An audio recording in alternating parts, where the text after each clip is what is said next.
Buenos días, lifters. Hoy es jueves.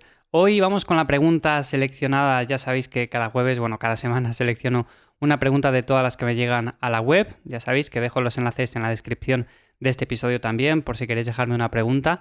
Y hoy en concreto vamos a hablar acerca de la autorregulación.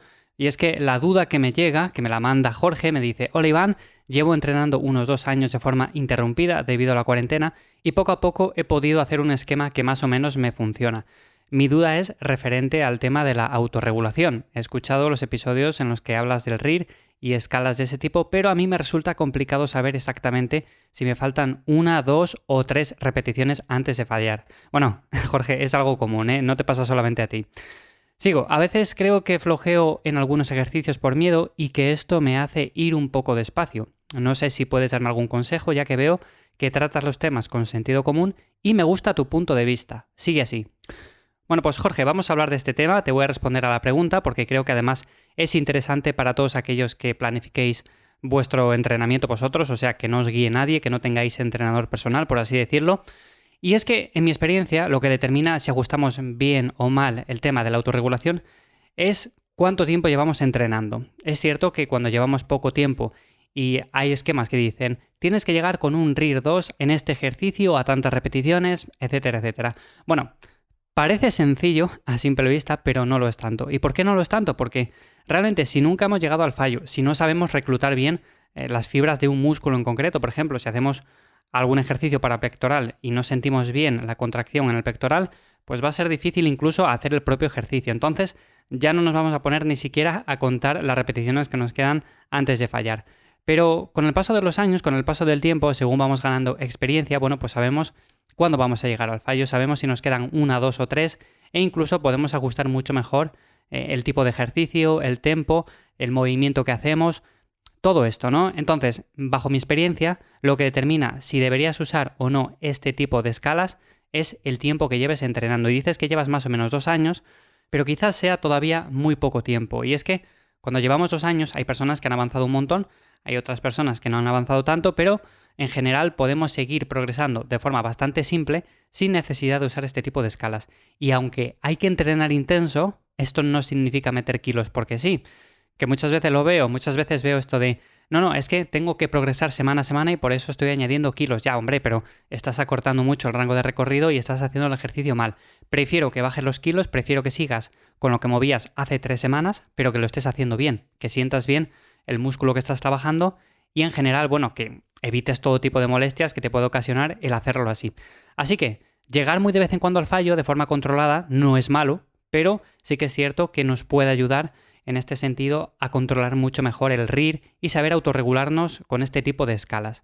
En mi experiencia, el RIR es una de las mejores formas de autorregular el entrenamiento. También hay otras formas, pero ¿qué te diría? Sinceramente, mi consejo, pues lo primero de todo sería que cuando lleves más tiempo entrenando, cuando veas que mueves ya pesos bastante grandes, tienes que llegar de forma puntual al fallo en algún ejercicio. En ejercicios como la sentadilla y demás, no. Eso es bastante difícil, además de que puede ser muy lesivo. Pero en ejercicios, por ejemplo, un press con mancuernas, pues ahí puedes llegar al fallo. Si haces ejercicios también en máquina, también puedes llegar al fallo. Un remo con barra, cualquier tipo de ejercicio que al fallar, por así decirlo, no comprometa nuestra integridad. O sea, que no se nos caiga la barra encima, por ejemplo, con un press militar.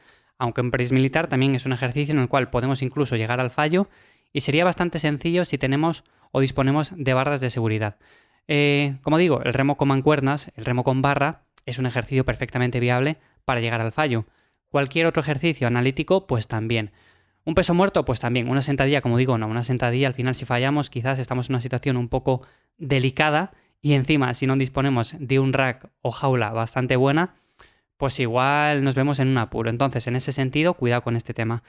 Entonces, una vez llegues al fallo en alguno de estos ejercicios, como digo, cuando lleves bastantes más años entrenando, tengas la suficiente experiencia, controles bien los ejercicios y digas, vale, voy a poner este peso, voy a ir más o menos a altas repeticiones, eso es importante porque no bajar de las 6 repeticiones. Cuando lleguemos o intentemos llegar al fallo, no ir a 3, 4 repeticiones porque así tenemos que subir mucho la carga, posiblemente la técnica la empeoremos y además corremos un riesgo bastante elevado. Entonces, vamos a ir a 8, 10, 12, 14 repeticiones. Entonces, si sabemos ir a altas repeticiones y encima llegamos al fallo de forma bastante segura, lo más probable es que luego cuando utilices el RIR en el resto de ejercicios, pues te resulte mucho más sencillo y sepas si estás dejando 2, 3, 1 o incluso 0.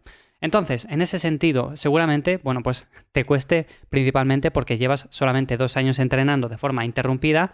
Con esto del COVID y con estas historias, bueno, pues ya sabemos que al final el último año ha sido un poco caótico y en ese sentido simplemente te queda entrenar de forma más simple, ir progresando poco a poco y no te compliques tampoco en exceso porque seguramente lo hagas bien sin tener que utilizar esto.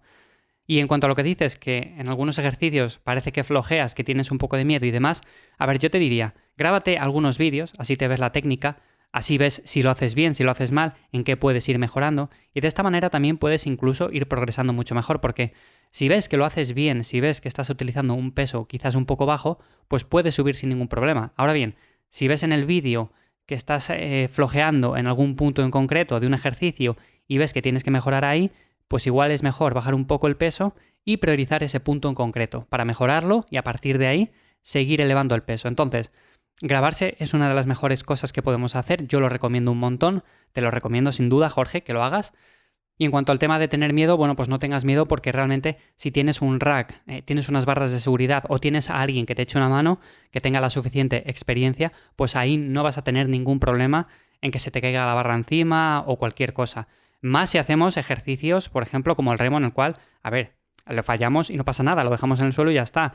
En un press de banca es cierto que hay personas que tienen miedo por si se les cae la barra encima, entonces ahí ten cuidado con el tema del agarre, ten unas barras de seguridad a cada lado. El tema de la sentadilla lo mismo, el tema del press militar, bueno, más o menos igual. Entonces, controlando esto, controlando que vayamos a más de 6 repeticiones, importante, porque si no, al final es más tensión, es más peso y más riesgo. Y controlando simplemente que te vayas grabando poco a poco e ir mejorando esos puntos débiles, pues seguramente con el paso del tiempo, ya te digo, es cuestión al final de experiencia, vayas mejorando la forma en la que utilizas el RIR o la escala que utilices en este caso. Así que, Jorge, de verdad espero que te haya resuelto la duda, espero que haya quedado más o menos clara también para los que tuvierais alguna cuestión parecida a este tema. Y sin más, nos escuchamos de nuevo aquí el lunes en Lifters, como siempre. De verdad, espero que paséis un buen fin de semana y nos escuchamos pronto. Chao.